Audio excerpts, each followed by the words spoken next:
अस्सलाम वालेकुम दोस्तों। हुजूर के ज़माने में रोज़ी का एक ज़रिया हुआ करता था कि वो औरतें मालदार घराने के बच्चों को अपने घर लाकर दूध पिलाती और जब वो बच्चे थोड़ा बड़े हो जाते तो उन्हें उनके माँ बाप को वापस लौटा देती थी और इसके बदले में बच्चों के माँ बाप दूध पिलाने वाली औरतों को बहुत सारे पैसे और तोहफे देते थे। इसी उम्मीद में बनु साद की 10 औरतें मक्का की तरफ अपनी ऊँटनियां लेकर चली। उसमें हजरत हलीमा सादिया भी थी।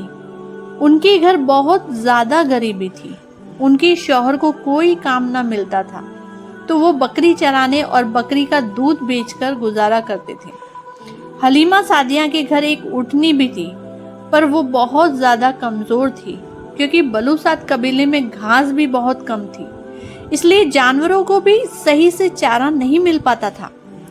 हलीमा सादिया अपनी कमजोर ऊँटनी को लेकर मक्का की तरफ चल पड़ी ताकि उन्हें भी कोई दूध पीता बच्चा मिले और उनके घर में भी कुछ पैसे आने लगे। उनके साथ उनके शौहर और उनका दूध पीता हुआ बच्चा भी था। उनकी कमजोर ऊँटनी की वजह से वो मक्का पहुंचने में देर हो गई। जब तक उनके पहले मक्का पहुंचने वाली औरतों ने मालदार घरों से दूध पीते बच्चों को ले लिया। सारी औरतें सबसे पहले हुजूर के घर पहुंचती पर कहती इस बच्चे का तो बाप नहीं है और ये बच्चा यतीम है। ये सोचकर हमें यतीम बच्चे से क्या ही पैसे मिलेंगे, ऐसा सोचकर एक एक औरत ने हुजूर को लेने से इनकार कर दिया और मक्का के मालदार बच्चों को लेकर चली गई। हजरत अब्दुल मुत्तलिब को भी जब ये बात मालूम हुई कि किसी भी औरत ने उस बच्चे को नहीं लिया तो उनके दिल को चोट लगी और सोचने लगे कि काश आमिना के बच्चे के वालिद जिंदा होते तो आज मेरे पोते को भी ये दिन न देखना पड़ता। शाम का वक्त हो चुका था। हलीमा सादिया मक्का पहुंची तो उन्होंने देखा कि कोई मालदार घर का बच्चा नहीं बचा है। उन औरतों ने हर उस बच्चे को ले लिया जिसका बाप मालदार होता। हजरत सादिया बच्चे की तलाश करती हुई हजरत आमिना के घर पहुंची और बताया मैं दूध पिलाने वाली हूँ, देहात से आई हूँ और मुझे बच्चा चाहिए। हजरत आमिना ने सोचा कि ये औरत भी मेरे बच्चे को देखकर मना कर देगी। हलीमा सादिया ने यही किया लेकिन उनको वहां पर दूसरा कोई बच्चा मिला ही नहीं। फिर वो अपने शौहर के पास खेमे में पहुंची तो उनके शौहर से कहा कि मुझे कोई बच्चा नहीं मिला क्योंकि हम देर से पहुंचे। मक्का की सभी औरतों ने बच्चे को ले लिए और मेरी किस्मत में शायद कोई भी बच्चा नहीं है। लेकिन हाँ, एक घर में मैं गई, वहाँ यतीम बच्चा था तो उससे हमें क्या ही मिलेगा, उसका बाप भी नहीं है, हमें पैसे कौन देगा, इसलिए मैंने इनकार कर दिया। वहाँ वो बच्चा बुरी तरह से रो रहा था क्योंकि उसकी माँ आमिना ने भी 2-3 दिन से कुछ खाया नहीं था तो आमिना के सीने में दूध भी नहीं आ रहा था। भूख के मारे वो बच्चा रो रहा था और इधर हलीमा के शौहर ने कहा, ए हलीमा, वैसे भी हमें कोई बच्चा नहीं मिला और कल हमें वापस चले जाना है, इसलिए मुनासिब यही होगा तुम वो यतीम बच्चा ले आओ। हमें सिर्फ पैसे ही नहीं मिलेंगे तो क्या हुआ, अल्लाह की तरफ से सवाब भी मिल जाएगा। कम से कम हमने एक यतीम बच्चे को पाला और खाली हाथ घर लौटते हुए मुझे अच्छा नहीं लग रहा है। फिर भी हजरत हलीमा ने कहा, आप सही कह रहे हैं, मैं अभी जाकर बच्चा ले आती हूँ। ये देखकर हजरत आमिना खुश हुई। चलो, किसी औरत ने तो मेरे बच्चे को कबूल किया। हजरत हलीमा ने कहा, जरा मुझे बच्चे तो दिखलाओ। हजरत आमिना ने बच्चे की तरफ इशारा किया। जैसे ही हजरत हलीमा ने बच्चे के ऊपर से कपड़ा हटाया तो हजरत हलीमा का दिल धड़क उठा। इतना खूबसूरत बच्चा! और हुजूर ने हजरत हलीमा की उंगली पकड़ी और मुस्कुराने लगे। हजरत हलीमा से रहा नहीं गया, उन्होंने बच्चे को सीने से लगा लिया। जब उन्हें ऐसी ठंडक महसूस हुई जो उन्हें सारी जिंदगी नहीं हुई। हजरत हलीमा जब बच्चे को ले जाने लगी तब हजरत हलीमा ने रुककर हजरत आमिना से कहा, इतना खूबसूरत बच्चा मैंने आज तक नहीं देखा।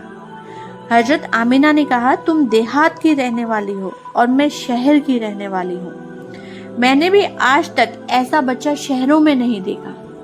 हजरत अब्दुल मुत्तलिब नजदीक ही खड़े थे। उन्होंने कहा, मैं मुल्कों का सफर किया करता हूँ میں نے بھی کبھی ملک میں اتنا خوبصورت بچہ نہیں دیکھا۔ اگر اس وقت جبرائیل علیہ السلام موجود ہوتے تو وہ کہتے میں ساری دنیا کا چکر لگاتا ہوں، میں نے پوری دنیا میں اتنا خوبصورت بچہ نہیں دیکھا۔ اور اس وقت اگر اللہ تعالیٰ سے کوئی پوچھتا تو اللہ پاک فرماتے کہ میں اس بچے کا پروردگار ہوں، میں ساری دنیا کا مالک ہوں، بادشاہوں کا بادشاہ۔ میں اس بچے کی قسم کھا کر کہتا ہوں، میں نے ساری مخلوق میں اس بچے جیسا کسی کو پیدا نہیں کیا۔ حضرت حلیمہ بچے کو لے کر اپنے شوہر کے پاس پہنچی۔ رات کافی ہو چکی تھی، بھوک بھی بہت زیادہ لگ رہی تھی، تو بچہ بھوک سے رو رہا تھا۔ جب حضرت حلیمہ نے سوچا کہ اس بچے کو اپنے سینے سے دودھ پلا کر دیکھوں، شاید 2 قطرے اس بچے کو مل جائے، جیسے ہی آپ کو سینے سے دودھ پلانا شروع کیا تو حضرت حلیمہ کا سینہ دودھ سے بھر گیا۔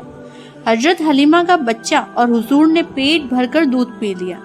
یہ دیکھ کر وہ حیران تھے۔ پھر حضرت حلیمہ نے اپنے شوہر سے کہا کہ آپ یہ برتن لے اور اونٹنی کا دودھ نکالنے کی کوشش کریں تاکہ تھوڑا دودھ ہم بھی پی لیں۔ جب شوہر اس کمزور اونٹنی کے پاس گئے تو دیکھ کر حیران رہ گئے۔ اس اونٹنی کے تھن بھی دودھ سے بھرے ہوئے تھے۔ حضرت حلیمہ بھی حیران ہو گئی کہ ہماری اونٹنی کے پاس اتنا دودھ کیسے نکلا؟ شوہر نے جواب دیا، مجھے تو لگتا ہے اس یتیم بچے کے ساتھ اللہ کی کوئی خاص مدد ہے، اس لیے ہمارے ساتھ ایسے معجزات ہو رہے ہیں۔ حضرت حلیمہ نے حضور کو گلے سے لگاتے ہوئے کہا کہ یہ میرا پیارا بچہ، میرا پیارا شہزادہ ہمارے گھر کی ساری مصیبتوں کو ختم کر دے گا۔ سبھی لوگ دودھ پی کر سو گئے۔ صبح ہوتے ہی دونوں اپنے قبیلے بلوسات کی طرف لوٹنے کے لیے روانہ ہونے لگے۔ شوہر پہلے اونٹنی پر بیٹھ گئے، پھر خود اپنی بیوی کو پیچھے کی طرف اونٹنی پر بٹھایا۔ ہمارے حضور حلیمہ کی گود میں بیٹھے تھے۔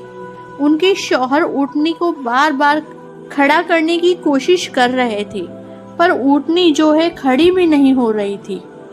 پریشان ہو کر شوہر جب نیچے اترا تو اونٹنی کھڑی ہو گئی۔ شوہر حیران ہو گیا اور پھر سے آگے بیٹھ کر اونٹنی پر اس کو چلانے کی کوشش کرنے لگے تو پھر وہ بیٹھ گئی اور اٹھنے کا نام ہی نہیں لے رہی تھی۔ شوہر کو کچھ شک ہوا تو شوہر نے بیوی حلیمہ کو آگے کی طرف بٹھا دیا۔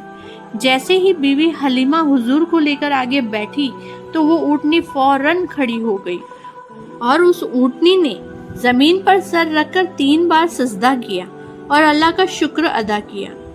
تو نے مجھے حضور صلی اللہ علیہ وآلہ وسلم کی پہلی سواری بنا دیا۔